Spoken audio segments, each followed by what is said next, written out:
ఇబ్బంది పడిపోయి వాళ్ళు పండించేటువంటి పంటలను వంకల్లో వాగుల్లో రోడ్ల మీద వేసి ట్రాక్టర్ల కింద తొక్కించేటువంటి దౌర్భాగ్యంలో ఉంటే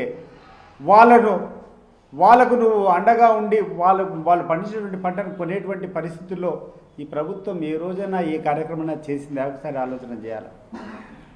ఇంత దారుణమైనటువంటి పరిస్థితుల్లో రైతులు ఉన్నారు.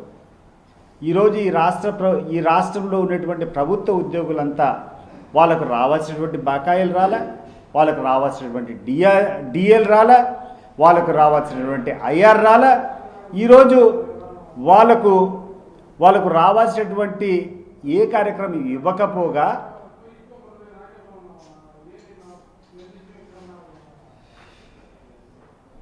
వాళ్ళకు రావాల్సినటువంటి ఏ బెనిఫిట్ కూడా రానికుండా ఆపేసి ఈరోజు ఉద్యోగస్తులు ఒక రకమైనటువంటి సంక్షోభంలోకి నెట్టినారు. రెండవది, ఈ రాష్ట్రంలో ఉన్నటువంటి విద్యార్థులకు సంబంధించి విద్యార్థులంతా కూడా అనేక ఇబ్బందులు పడుతూ ఉంటే వాళ్ళకు సంబంధించినటువంటి సర్టిఫికెట్లు యాజమాన్యం ఇవ్వకుండా మాకు ఫీజు రీంబర్స్మెంట్ గవర్నమెంట్ ఇచ్చినంత వరకు మేము సర్టిఫికెట్లు ఇవ్వడం లేదని చెప్పేసి వాళ్ళు ఇబ్బంది పెడతా ఉంటే ఈ యొక్క ప్రైవేట్ కళాశాలకు ఇచ్చాల్సినటువంటి ఫీజు రింబర్స్మెంట్ మీద దృష్టి పెట్టారా?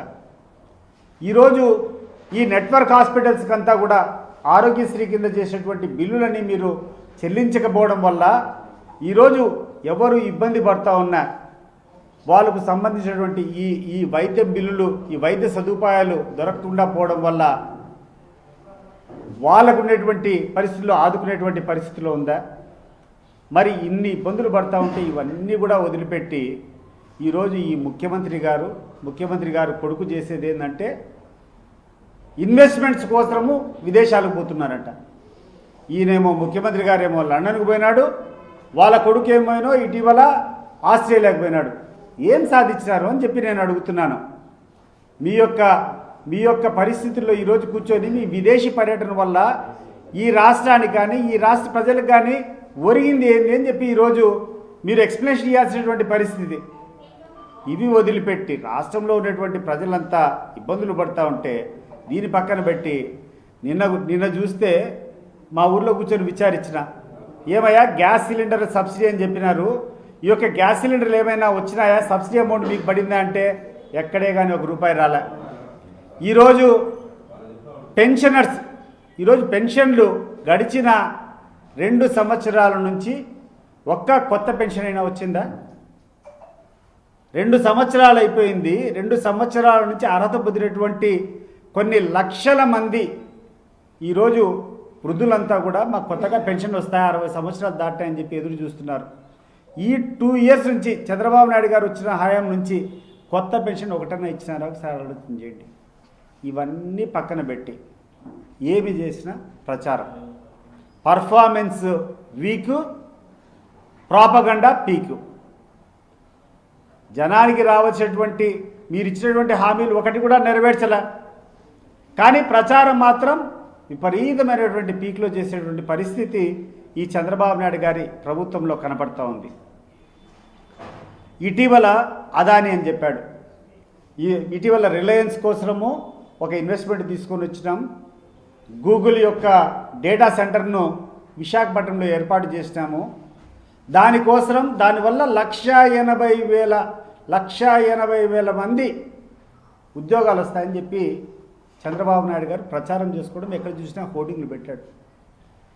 నేను అడుగుతున్నాను చంద్రబాబు నాయుడు గారిని, లోకేష్ గారిని, అయ్యా ఈ యొక్క నాకు తెలిసినటువంటి సమాచారం ప్రకారం ఈ రిలయన్స్ ఈ యొక్క గూగుల్ యొక్క డేటా సెంటర్ వల్ల 200 ఉద్యోగాలు కూడా డైరెక్ట్గా వచ్చేటువంటి పరిస్థితి లేదు. నాకున్నటువంటి అనేక మంది టెక్నోక్రాట్స్తో నేను విచారించినప్పుడు 200 ఉద్యోగాలను కూడా వచ్చేదానికి అవకాశం లేదు. ఈ 200 ఉద్యోగాల కోసము ఈ ప్రభుత్వం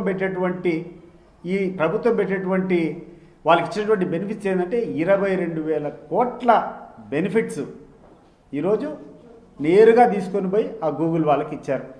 గూగుల్కు అదానికి వాళ్ళకి ఇచ్చినటువంటి బెనిఫిట్స్ ఎవరబ్బా సొమ్ము అని చెప్పి నేను అడుగుతున్నాను.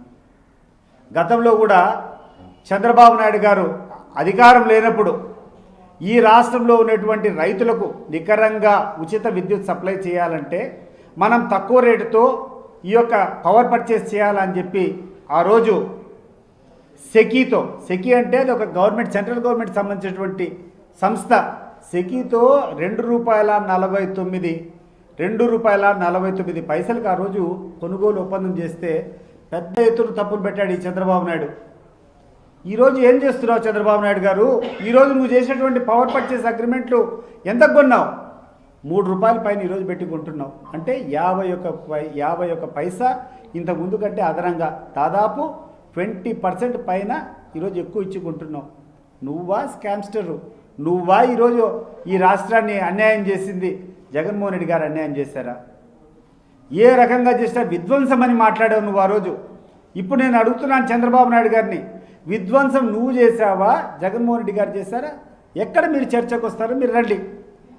ఆ రోజు పెద్ద ఎత్తున రోజులు కూర్చొని నువ్వు మాట్లాడావు. ఆ రోజు ₹2.49 సెకీతో ఒప్పందం చేసుకుంటే అది పెద్ద తప్పు. ఈ రాష్ట్రం యొక్క డబ్బులంతా దోచుకొని పోతున్నారని చెప్పి నువ్వు ఆ రోజు మాట్లాడావు. మరి ₹2.49 ఆ రోజు తప్పు చేస్తే ఈరోజు ₹3 కొంటున్నావు నువ్వు. ఎంత నీ కిక్ బ్యాక్స్ వస్తున్నాయి నువ్వు చెప్పాలని చెప్పి నేను కోరుకుంటున్నాను.